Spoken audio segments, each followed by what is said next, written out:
Hello, I'm Sandra, and we're here at Planet 13, which is the largest weed dispensary, I guess, in America, which is novel for me, but it's actually really cool. It's beautiful over there. The room is really well designed. But we're over here in the event space, which is also really nice at VR Fest. And this panel is Content is Queen, and we're going to talk about what's working and what doesn't work. We're going to talk about our own projects and other pieces that we like. So first of all, go ahead and introduce yourself. And I want to say that there's a couple people that will be joining us that will come on stage, I guess, as they get here. Hi, good morning. My name is Nikki Roth. I'm a technical animator at Google. I have my background is from games, film, virtual production, AR, VR, kind of just really followed real-time development, and I specialize in animation. I'm Jenna. Is this question on? I'll use this for 1 second. I'm Jenna Seiden. I am an independent consultant, if you will, in AR and VR. I was with HTC Vive. I was overseeing Viveport, their distribution platform, formerly a video game agent. So I come at it from the sort of business side of things, working with content creators, platforms, and looking at the business models and helping storytellers tell their stories on new platforms in this immersive space. Hi, I'm Dulce Baerga. I have a content studio by the name of Dulce.com. I worked for another content studio called River Studios for the past couple of years. Did a lot of R&D around mixed reality and live streaming, along with WebXR and immersive experiences around sports. Have been developing for 20 years or so in web production, moved into the mixed reality space sometime in 2009 after spending quite a bit of time in Second Life and discovering what it means to be an avatar and having an avatar identity. So that's where my basis of understanding comes from, and I'm really bullish on WebXR. So if you don't know what WebXR is, you need to find out. Okay, and I think Leila from OneDome is also going to come, straight from the airport. So we're here in Las Vegas, and in architecture there's a book called Learning from Las Vegas. And it was this group of architects came to Las Vegas and they studied what worked and what didn't work. And this was back when Las Vegas was just these square buildings. We have Samantha coming up. It's okay. I'm going to keep going with this part. And so the buildings were just these square, warehousey buildings. But the way people navigated on the strip was signage and ornamentation. You know, here is the casino. Big neon lights pointing to it. But Las Vegas has really evolved. If you go to the casinos now, the best of breed designers design the spaces, and you're lured in. You know where to go by the way that they've designed the spaces. They use water to lure you here, or flowers, or even scents.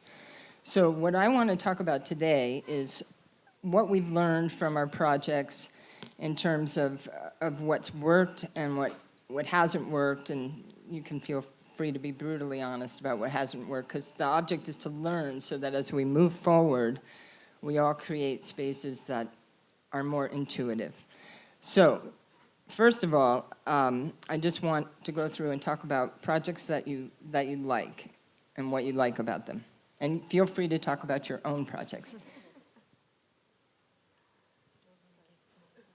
Oh, Samantha, you introduce yourself. Oh, I have to introduce. So I'm Sam Wolfe. I have a marketing and branding consultancy. So I'm a little bit different in the fact that I'm not a creator specifically, but my goal is to actually support creators and help them get the word out, and to work with agencies and brands who want to actually use VR and AR. In terms of my favorite, I have so many. When you pose that question to the group, I mean, I think I have like 12, 13 different things. I mean, I love what Baobab does. sort of consistently and what Penrose does. And I think for me, if either of them are ever at any kind of festival or event, I am beelining to make sure that I get to be able to see that first. Well, what is it about that content that attracts you? Well, my background's in television, and there's something about it that is so otherworldly to me that I wanted to sort of reach out and play with the characters, although it is definitely very cinematic in the sense that you can't interact that much. I mean, I think from a business standpoint, probably what Atlas V does is my favorite, just because they actually end up going in and packaging the entire project before getting funding. And so I really sort of respect their business model and how they work within the industry. And I also, I mean, I love Battlescar. I just adored it. And in particular, like the fact that there was a cliffhanger.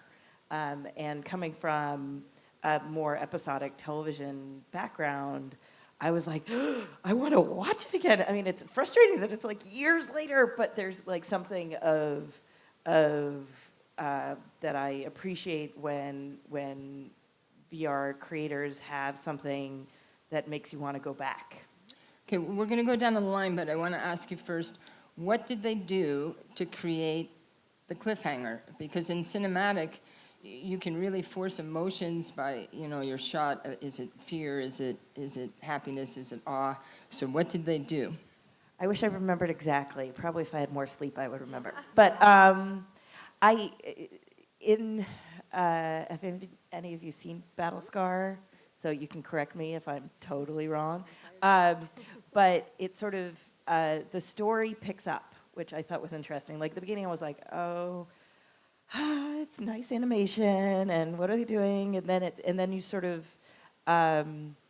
it's based in the 70s around CBGB, which I have a tattoo from Talking Heads, and I love them. I actually, like, random factoid is I used to babysit for the drummer and the bassist who are married, so I like really love them. And so I was like, you got me at CBGBs. And so I know that they go to jail, and then I just know that at the end I was like, this story has just started. A little bit like, I mean, I'm a TV addict, so it's just like, at the end of a Game of Thrones, you're like, oh, where's the next episode? Or cheesy me love Outlander, and I'm like, you did it again. Like, I wish I were a good sort of creative writer. I'm very methodical, very organized. So my book is like a primer. It's not like, fun reading? I don't know. I guess if you really want to know how to use VR and AR, then yes, as a marketer. But if there are writers in the audience or on the panel, I don't know how to write a cliffhanger, but boy, do I get like emotionally invested if it's a really good one. Do they have a sequel coming? They do. Mm-hmm. They do. That's sort of, I had a panel at Animations Night New York, and Fred was on the panel. I wish I can at least hear you. When I had the panel with him, I could not hear him, and him with a French accent, Fred Volkmar, who runs it, and they did spheres, so they know sort of going in, they're going to package it with a like a well-known talent as the voiceover. They know how long it's going to be. They know like exactly what the budget's going to be. They know distribution. They know everything in it, and I don't know how they do it because it feels like they at least from the outside they make it look easy, which it is by far not. Spheres is really interesting. It was at Sundance, and it's a trilogy, and it was picked up for, I think, $50 million. Well, they had $1 million for the first one. Oh. It was the first one to crack $1 million for acquisition.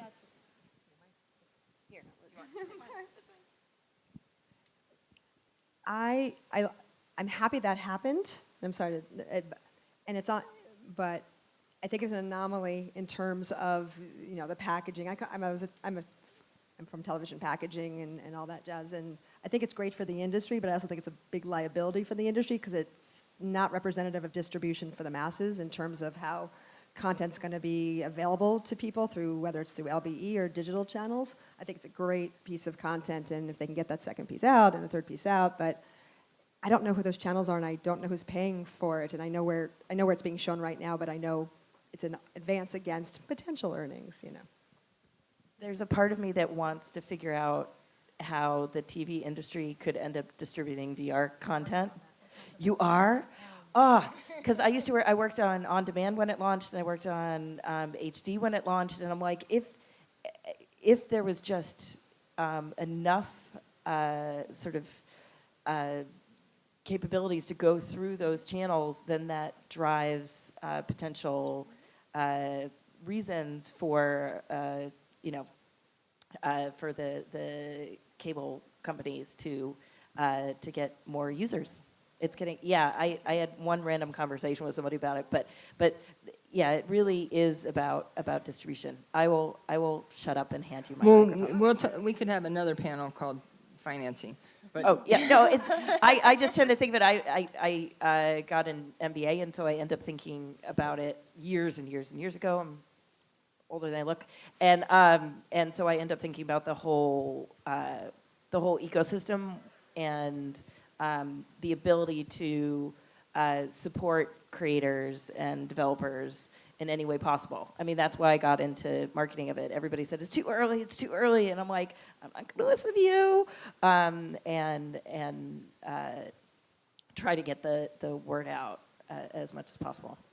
okay, Dulce, you want to speak? I'm going to come at it from a completely different angle. I'm coming at it from a developer side and an actual creator. I like tool sets, and I like experiences that give me the ability to make things and to share those things and to export them out. So some of the things that I think are very successful as far as tool sets are concerned are things like Gravity Sketch and Quill and Tilt Brush. And these have made it very easy for artists and creators who aren't necessarily technical or have a lot of coding ability or even understand how to go into a 3D rendering engine to create these things, and they could just do it free form and fluid because they're working with a headset and with two controllers and their arms and their mind. So that's great. The only problem that I have with them is that the content that you do create in it is really heavy most of the time or really low poly most of the time. So it's, you know, like there's no real in between, and I really can't take some of these things out and use it across other platforms. And that's another thing that I'm really bullish on, is making sure that if I make an experience, that experience is viewable on multiple devices in multiple form factors, and it can be engaging and social and multiplayer at the same time. So those are really challenging problems that you have to solve while developing content and creating pieces to go across all these different devices and distribution. I think another successful thing, going back to the flow of creation, the Beat Saber and games like Beat Saber that use the body and get people up off their chair and actually get them moving their bodies in VR is really exciting. I can't wait for the next level where it's multiplayer and you can actually do it with multiple people in remote locations. But yeah, that's where I come at with titles that I like. I'll keep it simple, and I'll be a little biased. I represent Beat Saber, and not because of that, but my job at HTC was to test games every day. And when I played Beat Saber the first time, it was like I hadn't tested a single game before. It's all about a simple mechanic and getting right into the experience, and it's a very approachable game for the mainstream. So I take that sort of filter to every game that I play, that it's approachable, whether it's narrative or other. And I'm interviewing Nolan Bushnell after this, and I'm going to ask him how do you take that towards multiplayer to make it so simple. So yes, I do love Beat Saber. Multiplayer is coming. They're working on it. It's on the roadmap. I can't tell you when. They probably need to push the envelope a little bit more. I wish to work on Guitar Hero and Rock Band, and so I'm trying to push them to be like, it's not just about the highest score. What about co-op and who plays this and this? And Well, they're only 2 developers, so they're figuring it out. I honestly think the biggest selling point for Beat Saber was two factors. The fact that you can use your body and flow in it, and the fact that you had lightsabers in your hands, and you look like a Jedi. Like those things, those are very simple concepts, but they hit so perfectly with that game, and that's where the magic was. That's nice to hear. Yeah, I mean, again, there was a lot of luck in it. They are perfectionists, and they are passionate. They come from music. The developers come from mobile games. So there's a lot that they actually knew about versus, oh, hey, there's an opportunity. Let's make a music rhythm game. They actually, you could feel that. I believe that in all content. When you create it, that there's got to be something that translates, that the audience does feel that you created it from a place of passion, or you know that it's like in Hollywood, write what you know. So any game or even an interactive experience that has a simple mechanic or a simple theme, and I do agree with you about like Baobab, like in Penrose, like to this day, when I was looking at the questions you asked, Alumet by Penrose, I have never cried so much and had to clean off a headset so much, and I'm really picky if you can't tell, because I did this all day long. So for the narrative stuff, it has to be simple, well-paced, but be a simple message. And I do think this year will be the year of more narrative content. I think stuff that came out of Oculus Story Studio was beautiful, but not commercial. So I think the creators and the storytellers and the developers are slowly starting to really capture what it means to grab somebody and learn from it. And it's okay that we're still learning. So those are my favorites. I used to work at Lucasfilm, so I definitely like the lightsabers, and actually Trials of Tatooine, I worked on that, was a really inviting experience, and I love the type of content that makes you feel powerful, and also the surprise and delight when it. Robot Repair was great too, actually. Yeah. And so that content that really kind of grabs you from all senses. I love the void experiences when they capture you through your sight and your smell and for the props, and they really just kind of engage you from all angles, and you really feel truly immersed, and it's always more, sometimes it's almost too much, but it's a really great experience. And I do like the content that is well-paced and kind of sets up the story, and then it could set up cliffhangers and really allow for that kind of experience and capture the audience. And I also like the ones when it's just a simple story, but then they give a couple of nods to the player or the viewer so that you do feel, all of a sudden you feel like you're there. And that kind of stuff, that's more to the subtleties about these pieces. And the other thing I like about, the other thing I love about VR and AR and all of this kind of stuff is how it enables creatives, and it allows them to really see things quickly or in a new space, in a new light, and it's just a new medium, and so it's exciting to see what everyone's doing with it. I was going to ask you specifically, how did it make the viewer feel part of if you can remember? I guess one of the ones that come to mind is actually Oculus Story Studios' Henry. You're sitting there, and it's very much happening around you, and it's a cute, adorable, simple story. But then there's like one moment, and it's not until about halfway through the experience that he looks at you, and all of a sudden you feel like you're there, and then it goes back to no, you're not. And so it's just that kind of little surprise or delight, or little kind of catches you off guard, and really all of a sudden increases your experience. Cool. Well, now I want to talk about haptics, and I want to invite you to answer what you want to answer and not, because there's a lot of us, so you don't have to answer everything. But what haptics and specifics, we talked about the lightsaber, and so I know that, in gaming, you have to feel a sense of reward when you're gaming, otherwise you don't want to play. If it doesn't blow up and vibrate your phone or do something, there's no reward emotionally. So I want to talk about what haptics you've seen in VR experiences that really made you feel a sense of presence, and conversely, what really took you right on out. Well, I have to say that we lack a lot of haptic development in our VR titles. Like, it's a second thought most of the time, and most mostly people are fixated on the optics and the rendering and the fidelity and the latency, and they forget that there's a whole 3D sound ability that you can play with as well, and that there are different kinds of environmental things that you can set up that enhance the story or guide you through. And I think that's probably one of the main reasons why the consumers haven't adopted VR so wholeheartedly, because they are just cutting everything else off, all their other senses off, just to have a visual experience. So I think that's a big problem right now, and that's probably one of the reasons why Beat Saber is so popular, because you are using your full body. You're using your lungs and your brain and your arms, and you're really moving and you're really engaging in it, and it's kind of fun to watch people do that. More of that is needed for sure, and I honestly have not seen anything haptical that really excites me. It's all gimmicky for me. I tried the haptics gloves that, I mean, it's really not something that you could do at a consumer, like large-scale consumer activation. But when trying it, it reminded me that I had other senses. And you get to, I'm going to do it again. I think it's tonight. I get to try their upgrade. Yay. But they had, the one that I tried at AWE, they had like a little fox that could walk on your hand.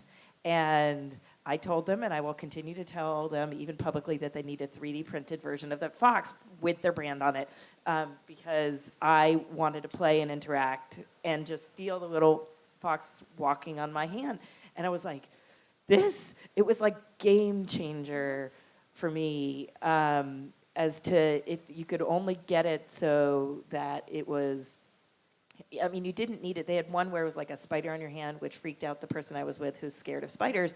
Like, it doesn't even have to be that, detailed in terms of the sort of refinement, I guess, of the feeling. But there was something about it that was different than just getting sort of banged or vibrated, that I thought really added to it. And then yesterday on the convention center floor, I ended up playing with this thing that even had gaze activation, and was sort of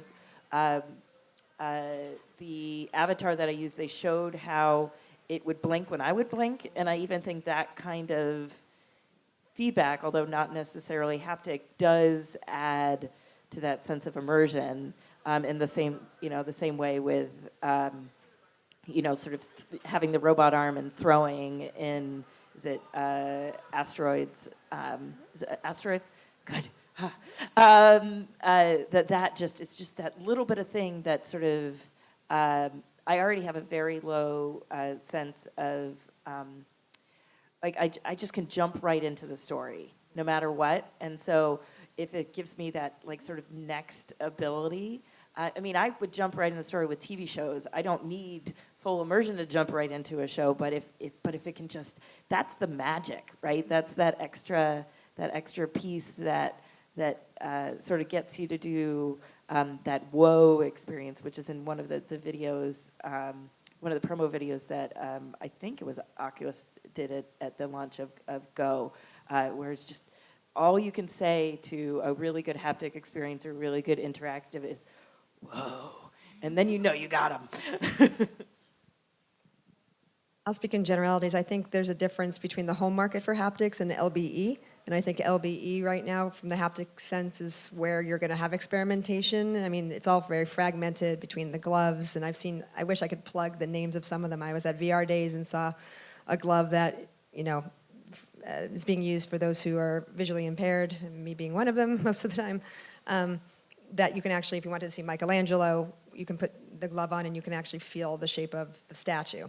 I've seen things where it's like you can sense cold or heat, but in LBE, a lot of the things that help mitigate motion sickness in terms of the positron chairs or the VR studios for a person set up at Dave & Buster's, or the floors that give you that response in a lot of the other turnkey solutions.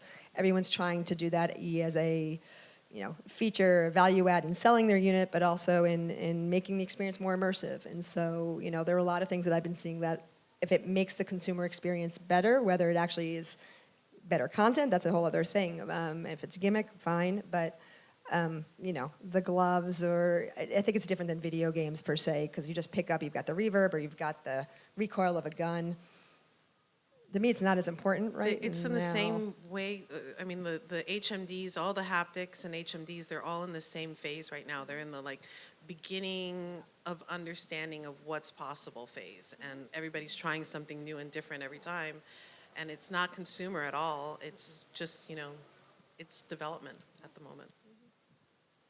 Yeah, that's why you have to go to these installations like the Void to really kind of see that full experience and understand what the potential of it is. I was at a SIGGRAPH, I think it was, and there was this one experience where it was just a simple, almost metal fan that was on the floor and maybe about an inch off the ground, and they used it to have that just kind of to trick your mind to make you feel like you're doing a staircase, like a forever staircase, and that was kind of interesting, where sometimes it doesn't have to be a response, it's just kind of a subtle. That's like in the Void experience in Star Wars when you're going into the lava planet. Yes. The heat around you, Exactly, you really feel it. yeah. And you And actually, or wind, or the wind, yeah. it's hot air, it's Yeah, nice. just hitting those 4D senses is always a great way. We did have an issue when we were creating Trials of Tatooine, where we were trying to give kind of having the remote vibrate so that when you grab, there's a part in the experience where you kind of grab this panel and you're supposed to pull it down, and we wanted to give that sense of weight and that you grabbed it, but we realized that if you have it vibrate too much, then it actually messes with the tracking. And so there's also hardware limitations still with that, and where we want to use it and we want to try to give that feedback, but then it's almost works against you. So I'm going to follow on that and see if we can drill down a little more. They just showed, I don't know if you all saw it, but Mixcast showed the plank. Have you all done that one? Yeah, I did it, I guess a couple years ago, and I was terrified. I was so terrified. So I guess we've drilled down to it, but can you think of any content that really got an emotion out of you, or one that was trying and didn't? But because in cinematography and in filmmaking and TV, we've learned, we go to school, we know, and we can look at case studies of how you were able to get people to cry or feel claustrophobic or something. So can you speak of an experience that really worked? Lucasfilm, ILMX Lab created an experience called Carne Arena with Inarritu as a director, and it was another installation based where they had this, I think it was 30 by 100 foot space, and they filled it with sand, and they had motion tracking on top of the VR headset, and it was the content was about crossing the border, and they had a couple of those subtlety nods where the police would sometimes look at you, but otherwise you got to follow, I think it was 23 people's story, all happening in parallel as they tried to cross the border, and you could walk around and see it from different vantages and kind of really get close to it. You could literally go inside a person, and they showed it kind of, it's a little egg where it shows you the inside of their mouth. But otherwise, it was a very moving experience. It really does kind of make you feel like you're experiencing it with them, and it's very deep, and it definitely brings out that emotion. And yeah, if you ever get a chance to see it, I think they had it installed in LA and Milan and a couple of other places. I mean, for me, watching Arden's Wake for the first time, and I mean, that was really sort of when I was really blown away by the possibilities and being able to sort of duck your head into different experiences, and realize that it almost didn't matter where your head was, which, I had everybody talks about where is your placement, where is the director's view, I mean, that's television all the time, and I was oh, I get to explore this space. Now, I would say, and I don't know if it's sacrilege to say, it's their sequel, I was disappointed with because it was another death, and I really wanted you know, there's so many stories to tell, and maybe it could have been a romance, maybe it could have been something, and it was like, oh. And so what I think that the emotion that even 360 video can evoke in people is so much stronger that for me, I actually appreciate when it doesn't, when it like sort of doesn't go there. My Africa that was at Tribeca, which is 360 video, I was like, oh no, I'm gonna see elephants dying. Like, I really don't wanna see elephants dying. I really, please no, because I will remember it, and I will remember it so emotionally and so deeply. I was excited that they didn't die. You understood that they were dying. You understood that this was a cause you needed to support. You understood that you got emotionally invested. They had a really interesting ways of placing the camera. And then they even had a VR experience afterwards with some of the puck trackers. You got to like sort of feed the elephant and nurse it back to life. Granted, I told the director afterwards, whether rightly or wrongly, I was like, I wish the elephant just got up and walked away. It sort of looked slightly sad and sick even after I was nursing it. But I think that knowing when to evoke those very, very deep emotions and which are possible is, I mean, this is where, again, I just sort of like bow down to the amazing creators that are out there. I do want more stories where I'm not so depressed afterwards, because I think that doesn't, you know, in the TV world, if all the stories were like the world is coming to an end, or somebody died, or somebody got killed, then I'm just like, why do I need to put the headset back on again? I want to have like the Beat Sabers and the things that are, you know, you can have the fun and uplifting stories, or going through a love story again, or something like that. That I would like. I know that sort of rambled, but hopefully you got the sense of where I was going. I actually also want to bring AR to it to kind of talk about the more fun and happy things that the content can bring. Like at Google, we have Playground, which is basically AR stickers that you can place around, and it's always fun to introduce it to someone. It's more probably not right now just the novelty of it, but when you can place a sticker and they're like cute and adorable, and they're with you in the scene, and then you get to take your picture with it, and you can spark a lot of really cool emotions with people in it. And then sometimes if you place two of them, they interact with each other, and then you kind of get this surprise and delight, and they're like, oh, that's adorable. And so I like when there's also happy content, and you can kind of bring people that smile, or when they react to you, it can react to you as well. I want to try Wolves on the Walls. I haven't tried that. That was sort of like one of those where I was like, maybe this will be it. I think another way to look at it is I like a sense of accomplishment. I like VR for horror. I love that. I like, you know, the vanishing of Ethan Carter. I think it's the best genre for VR, but I like the sense of accomplishment I get from actually some educational and impact content. So Stanford did their ocean acidification project, and you're underwater and you can see how the coral's being affected. And I walked away sort of with a call to action, and that changed my daily life. Or I did an educational piece about, literally it was a periodic table, and I went back not back in time, but age-wise, I was back in junior high, and I'm putting together hydrogen and oxygen and doing H2O, and I walked away going, and I put the thing in front of me, and I felt like I accomplished something, and I can see where that scales. I can see where that can go with kids and museums and libraries, and so for me, I look at things not just about shooting zombies and how many I took down, but like what I can walk away with, or what my kids and my nephews and nieces can do. So that's how I look at it. Beat Saber, I've lost some weight, love it, you know, love that sense of accomplishment. But I'm now looking more in that channel, because I think it's where we need AR and VR to really make us feel like we've accomplished something, and that we can then take that skill set to other things. Have you done Hold the World yet, the David Attenborough. So that was, for me, volumetric capture and the possibility of volumetric capture within Hold the World. It's sort of David Attenborough, I think BBC, and you got to play with things that had been volumetric captured and talk with him. So, sorry, recommendation. Go. Sorry, I interrupted you with that.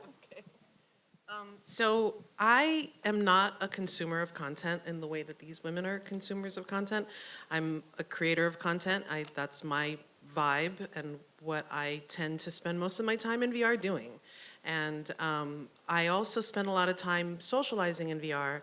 And the things that I find more emotionally engaging for me personally are actual real connections with people in VR spaces and talking with people from other places and seeing how they represent themselves through their avatar in these spaces and how creative they are, or potentially what they can build in these spaces, and being invited into their worlds and seeing what they, a snapshot of their mind pretty much in a VR space. That to me is the most exciting aspect, and the thing that I get the most pleasure out of when I go into VR spaces is to see how other people utilize the not possible in real life aspect of these places and what they can do, and how that those concepts can spill out into real life. And after spending about 13 years in Second Life, I've seen a lot of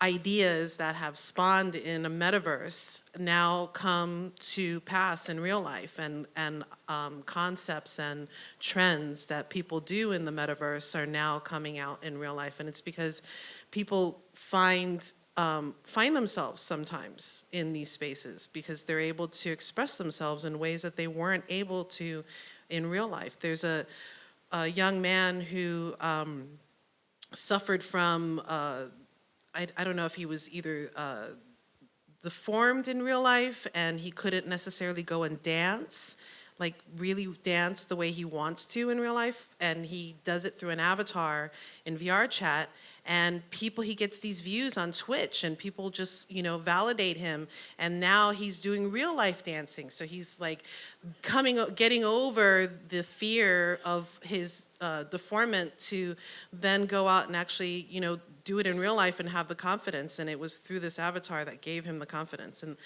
that's to me is very exciting about it, and that's where I find my emotional gratification.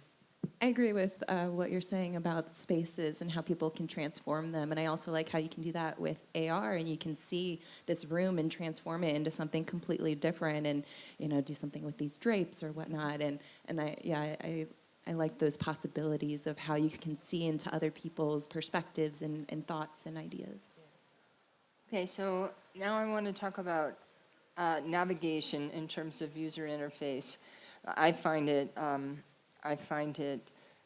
very challenging with some VR experiences where you go in and you just don't know what to do. It isn't intuitive. Like in terms of a pattern language of the internet, I mean, we all know we double click on the hyperlink and we get somewhere, right?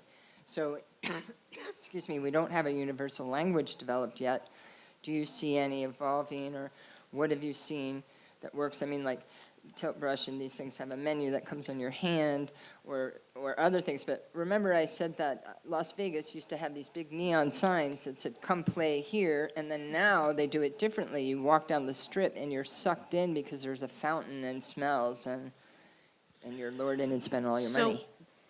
Being around a lot of hackathons, or going to a lot of hackathons, I meet a lot of amazing UI developers that are in our industry, in our community, and there's a couple of them that I'm really proud of, and I really find their mindset towards mechanics in VR just very fascinating.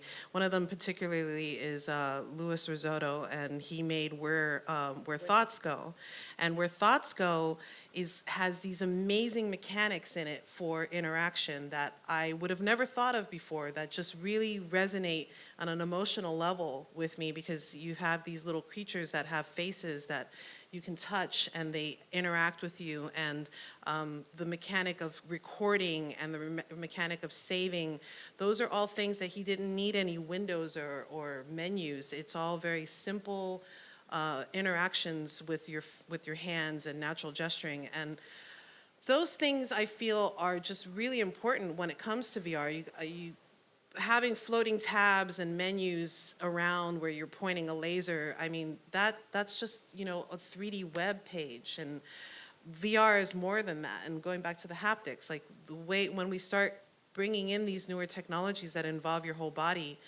the mechanic and the UI is going to just take on a whole nother meaning that we probably aren't really paying attention to right now because we're so fixated on taking our flat 2D content and converting that into a 3D experience.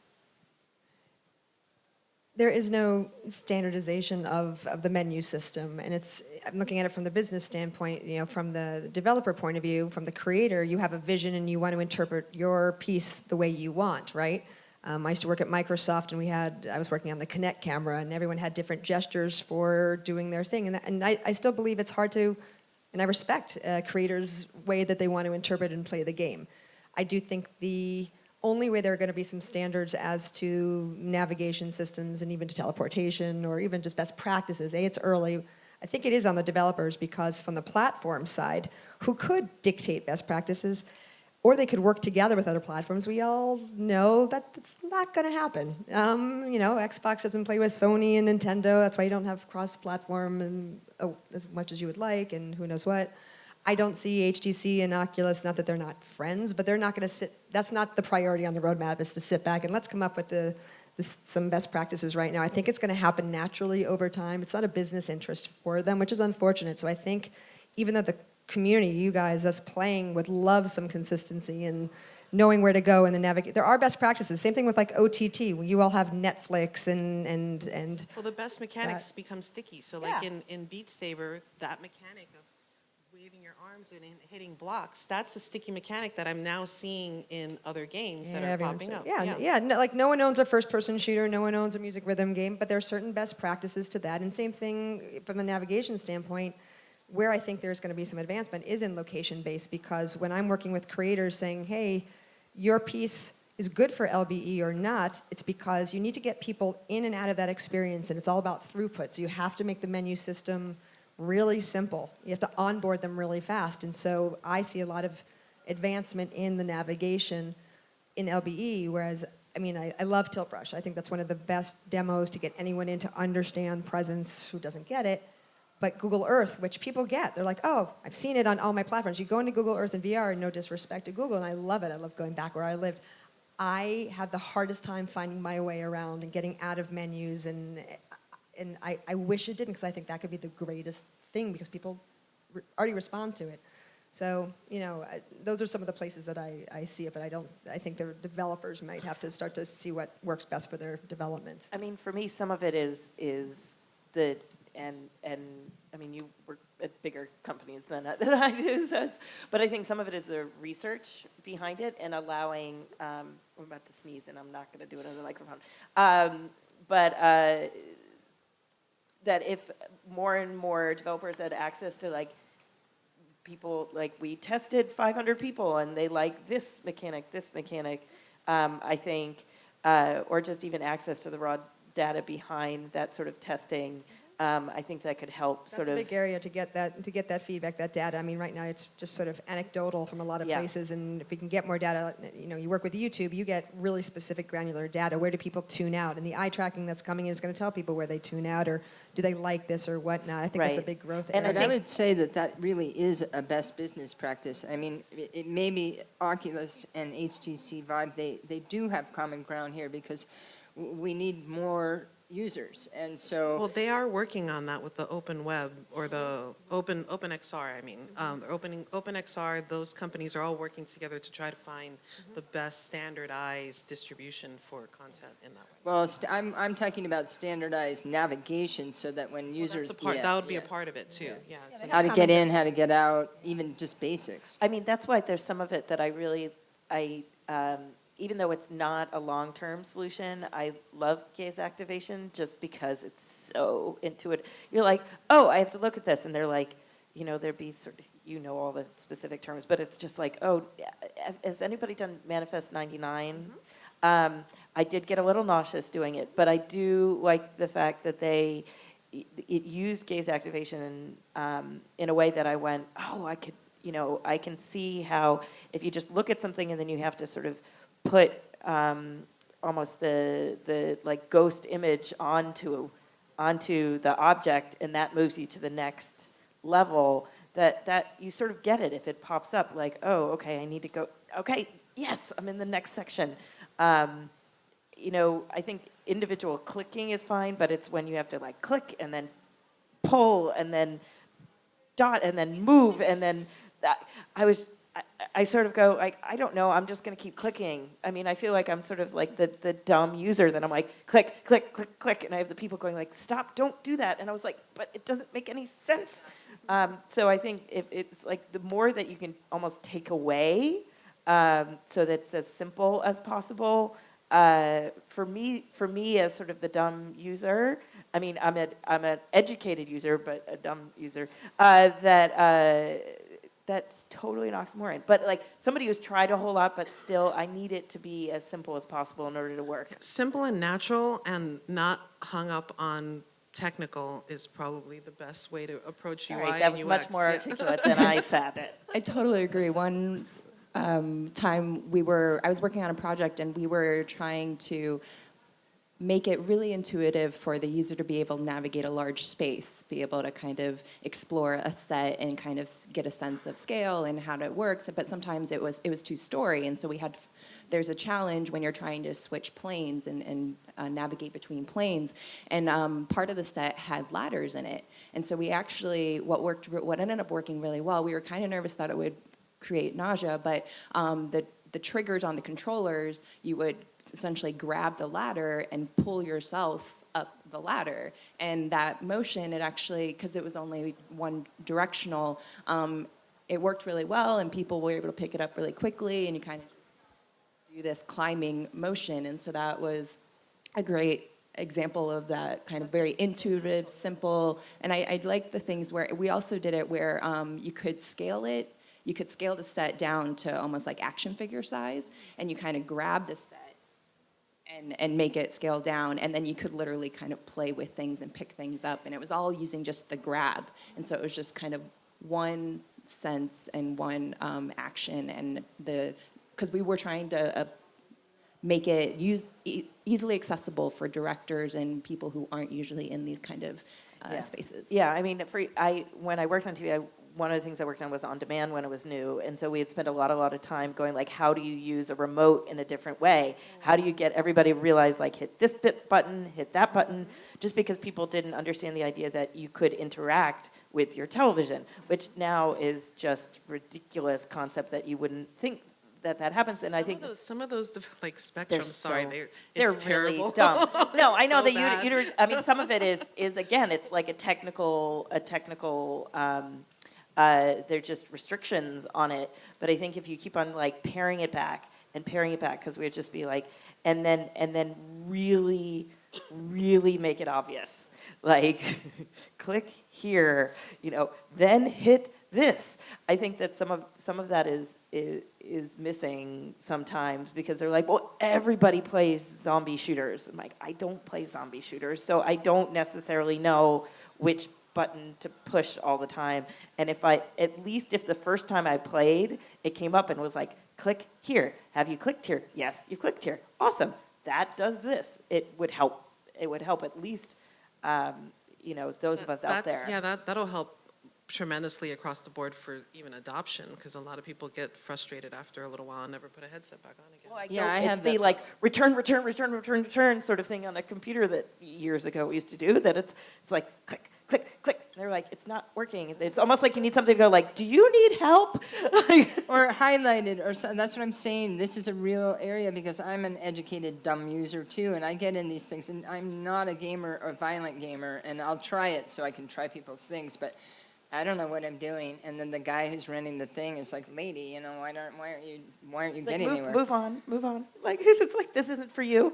And it's like, no, it actually should be for everybody. That's sort of. I have one more topic for us, which is one of my favorites, which is moving in a space. In Beat Saber, you don't really move, but teleportation, we have that, and it sort of works. And you talked about the ladder, and then there's a game that was at OC5 called Stormland, which you could walk through, which is my favorite way to go. But so talk about